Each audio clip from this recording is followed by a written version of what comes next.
Hello, I'm Toby Fox from 1.5 Million New Homes, the Local Government Challenge, sponsored by Redloft and by Waits.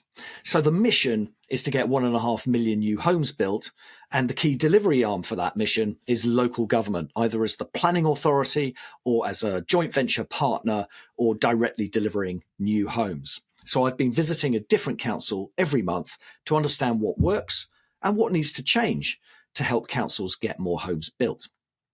This month, we've been in Barking and Dagenham, visiting the council there in East London and its wholly owned development company, Be First. Since recording these episodes, a lot has happened at Be First.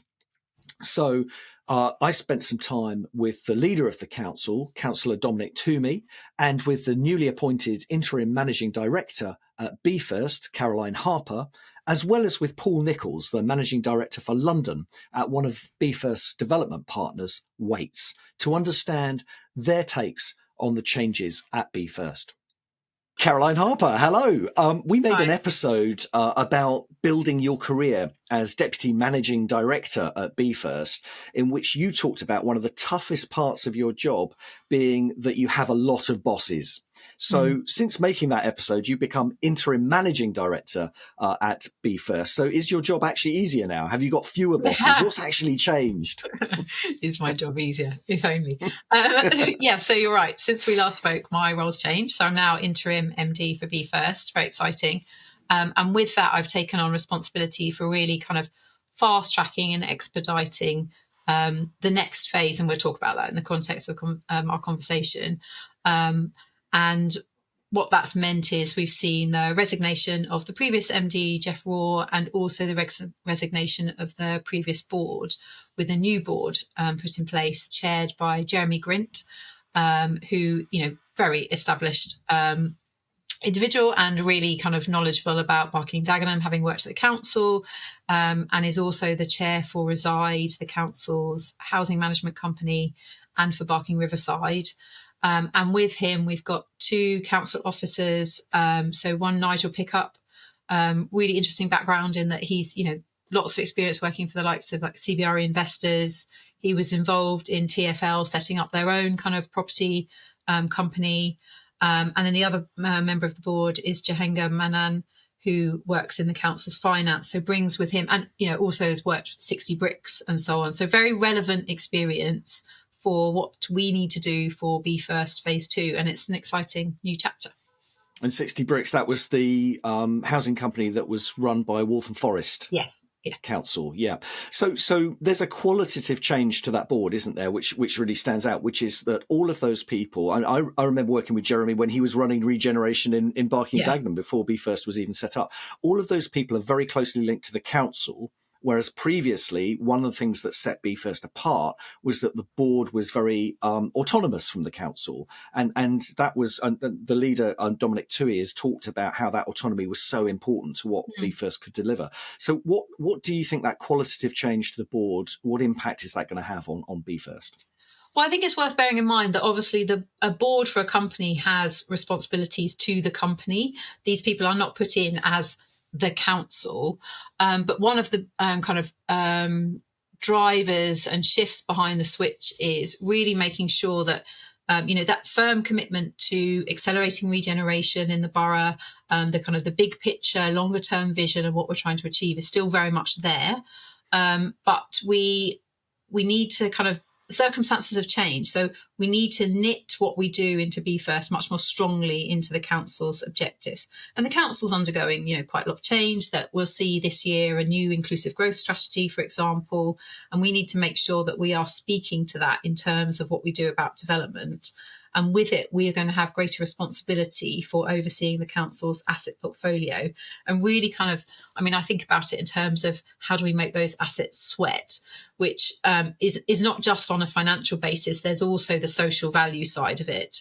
And we've, our history, our 7 years of existing already, we've had quite a lot of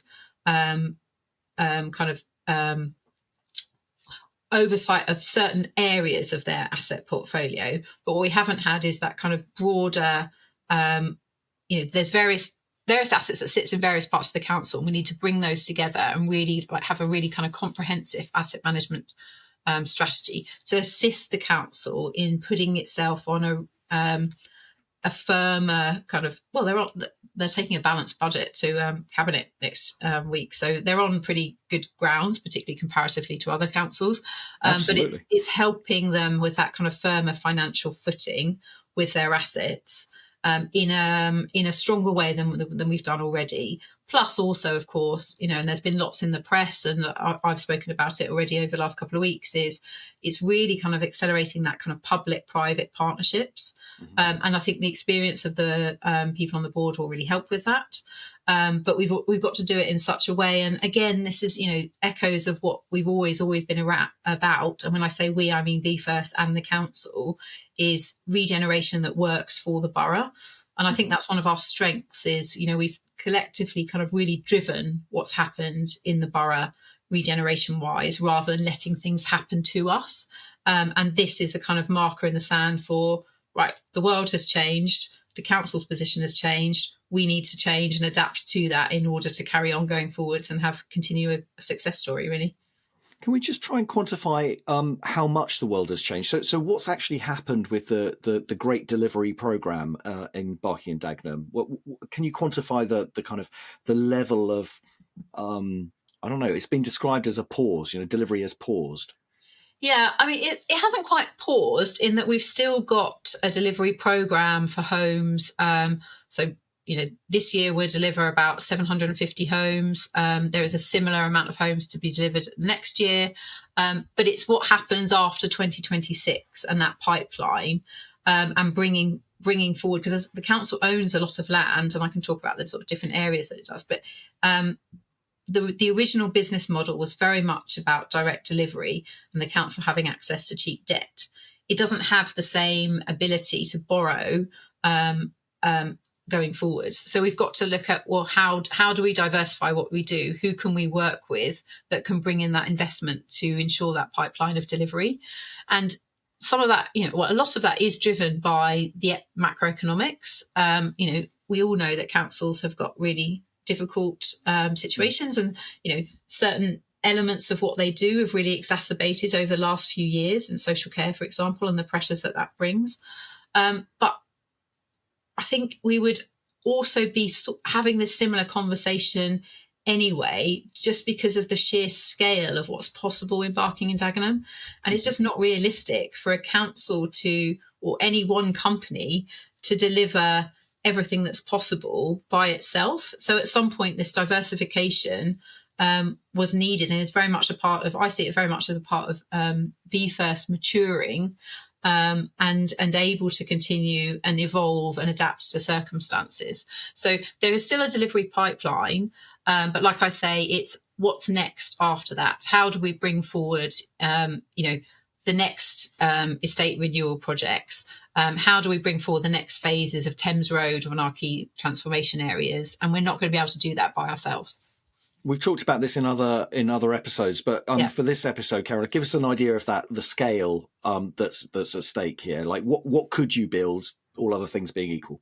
Yeah, I'll take a step back first, because I think one of our strengths is we've got this kind of longer term vision of what we're trying to achieve. And the way I try and articulate it is, what does Barking and Dagenham look like in 2040? And therefore, what are the milestones in order to get us there? And, you can talk about that in general terms. So, of course, we want it a place where homes and jobs and just general life are thriving. But with that, it's not just about homes. So, we've submitted a South Barking Newtown proposal, for example, which is an initial, and I say initial because there is, there's more that we could have added into that, but initially identifying scope for 48,000 homes. So really significant. But also importantly with that is we've got to anchor that around employment and skills. And again, we've got the kind of the big wow to be able to do that. So an example of that is Box Lane, the rail freight terminal. Yeah. Legal and General is expecting that to be operational from 2026. We've got to, look at that in what does that bring in terms of what does it mean for the strategic industrial land around it, which at the moment is not really operating where it should. So again, this is an opportunity to have real impact locally for jobs, with the homes alongside it, and making Barking and Dagenham a real kind of sustainable place that is a place in and of itself. We don't want to be a dormitory. We want more than that. And I think that's right when you look at where Barking and Dagenham is on the map. It's very easy to get into central London, like Barking Town Centre to Fenchurch Street is 15 minutes. But we are, at the same time, I think we have to recognise that we are an outer London borough. So if we're going, London's moving east, yes, but we can't just have London's moving east and its homes for the rest of London for people to then go elsewhere. Yeah. It's got to have more to it. Because otherwise, I think as a building environment kind of person, we're not really we're not leaving a good legacy. It's got to be more than like a dormitory town. Yeah, exactly, and it's got to be more than that. So I think one of our USPs is very much the scale of what's possible here, and we're concentrating and have been concentrating on really kind of giving profile to the South Barking, which in London plan terms is a big part of the London Riverside opportunity area. But there's more beyond that. You've got the Becontree estate, which takes up a third of the borough, 29,000 homes, 100 years old. Real scope for what do we do about retrofit there? How do we solve some of the challenges that the council owns about 2/3 of those homes? What do we do there? If we go up to Chadwell Heath on the Elizabeth line, there's kind of industrial land there. Is it in the right location? Probably not in terms of accessibility. But again, there's scope there for how does that work with adjacent Marksgate, which is a big estate? How does it go over to the boundaries with Redbridge and so on? So yes, we're concentrating on South Barking because there's lots of potential there, but you can see how actually if you move up the borough further north, there are further opportunities to bring forward. And we should, given the challenges we've got both in terms of people's everyday lives, health, where are they working and so on, but also what does this mean for London, and by association, what does it mean for the UK, given London's importance, then we've got a real responsibility for delivering in the right way in this part of the borough, and Be First and the council want to be very much driving and shaping that.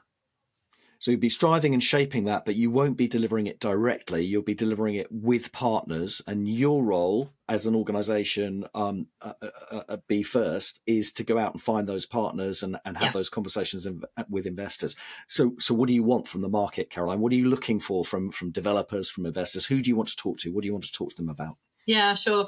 And I think that it's an interesting one because we're not starting from zero here. I've had a lot of conversations with potential partners over the past kind of 18 months or so, and that's been really useful in terms of helping us shape what our offer is. I'm really open to further conversations of that nature, but I'm also very conscious that we've got to do more than chat. We've got to have substance behind it.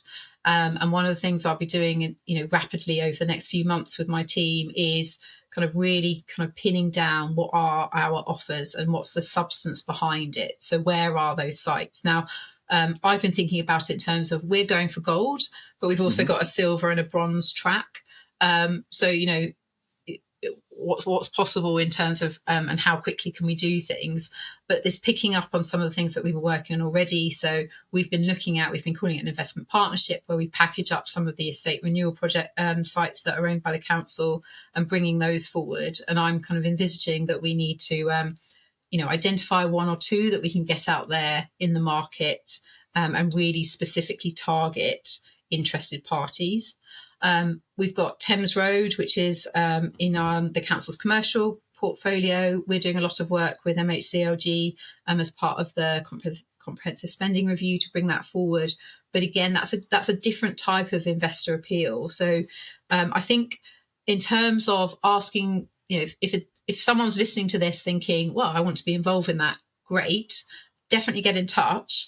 But also bear with me while I fine-tune, and my team and I fine-tune what actually we're offering, so that we make those conversations as meaningful as possible going forwards. Because, I don't want to be in 6 months, 12 months, 18 months looking back and thinking we're still having these conversations. I've got to get delivery underway and I've got to get things across the line.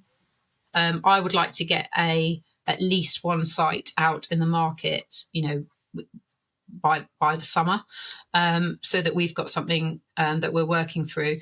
I mean, these things won't happen quite as neat and tidily as that, because we've got ongoing conversations with potential partners for Thames Road, for example. So I can't give you kind of, all right, and by the 15th of June, it will be, here are 10 sites. But definitely by the summer, I want at least one site out there that we can test with others to follow, and a bit clearer on exactly what that programme will be. Well, that's really clear. You're interim managing director. Why interim? What's that process? The interim is part of the vote of confidence for the council for Be First. And, you can't, it is a big change in the sense of people leaving the company. And I think it would be remiss of Be First and the council not to want to have some element of consistency going forwards. And that consistency is me. I've been at Be First pretty much since the start, and have obviously my career has grown since the start. So kind of proved my mettle, if you like. This is a step up. I'm not underestimating that, but it's one I'm definitely up for, and consider myself capable of achieving where we need to go.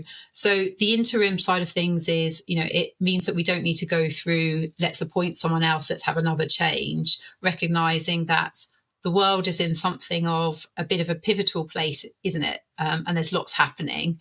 And rather than kind of delay seizing those opportunities, we need to be out there and in it. And I'm the face for that to drive it forward. Caroline Harper, thank you very much indeed for your contribution to getting 1.5 million new homes built, and best of luck in the new role. Thanks very much, Toby. I really appreciate it.